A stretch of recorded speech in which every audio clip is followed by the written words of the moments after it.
हिंदू, बौद्ध, जैन और बौद्ध धर्म के अनुयायियों के लिए अत्यंत पवित्र मानी जाती है।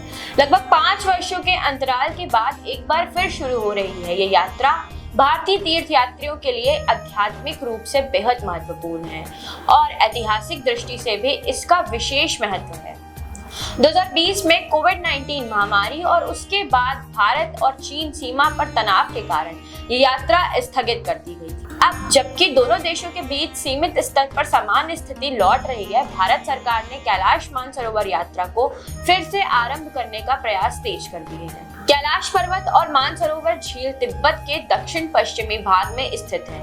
हिंदू धर्म में कैलाश पर्वत को भगवान शिव का निवास स्थान माना जाता है, जबकि मानसरोवर झील को पवित्र जलाशय माना जाता है। बौद्ध धर्म में इसे महापान बौद्ध परंपरा के अनुसार चक्र का प्रतीक माना जाता है और जैन धर्म में इसे ऋषभ देव के निर्वाण स्थल के रूप में देखा जाता है।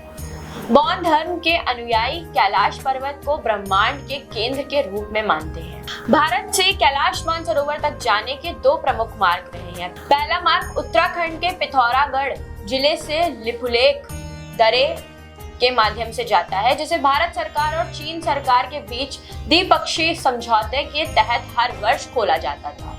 इस मार्ग से यात्रा करने वाले तीर्थयात्रियों को कठिन ट्रैकिंग करनी पड़ती थी और ये मार्ग भौगोलिक दृष्टि से भी चुनौतीपूर्ण माना जाता है।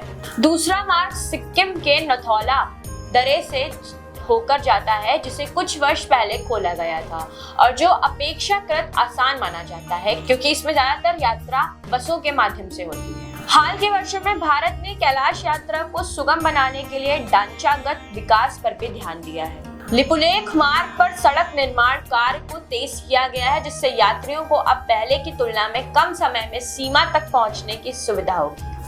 हालांकि इस सड़क निर्माण कार्य को लेकर नेपाल और चीन के साथ कुछ विवाद भी सामने आए। नेपाल ने लिपुलेख और कालापानी क्षेत्र को अपने क्षेत्र का हिस्सा बताया है, जिससे कूटनीतिक खिंचाव देखने को मिला। कैलाश मानसरोवर यात्रा केवल धार्मिक महत्व तक सीमित नहीं है, बल्कि भारत चीन संबंधों का भी एक प्रतीक रही है। ये यात्रा दोनों देशों के बीच सीमावर्ती सहयोग और विश्वास निर्माण का जरिया रही है।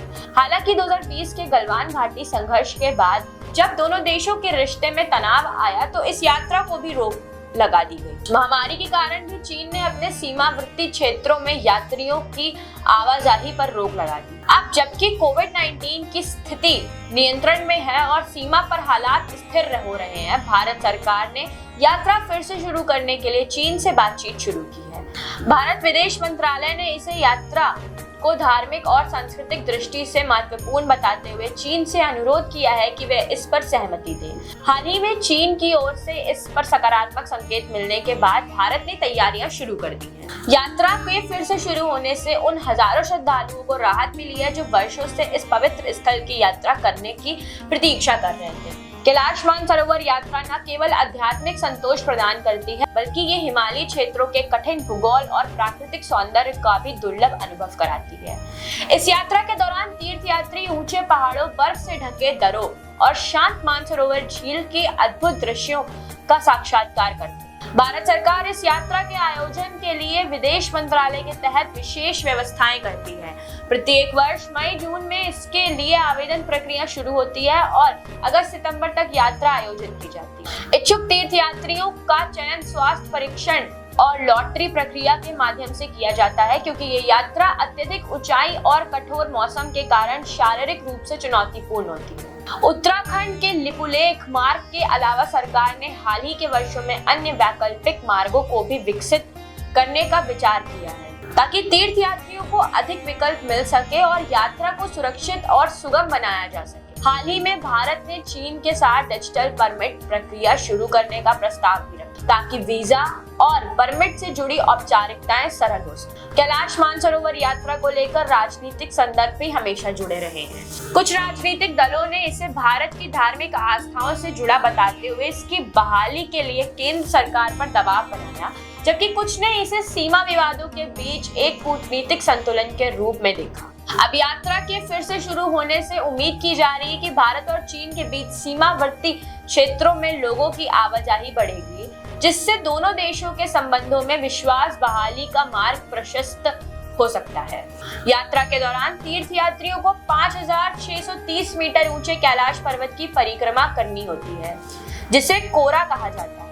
परिक्रमा कर पूरा मार्ग लगभग 52 किलोमीटर लंबा होता है और इसे 3 दिनों में पूरा किया जाता है। मानसरोवर झील के तट पर स्नान करना और ध्यान करना यात्रियों के लिए विशेष आध्यात्मिक महत्व रखता है।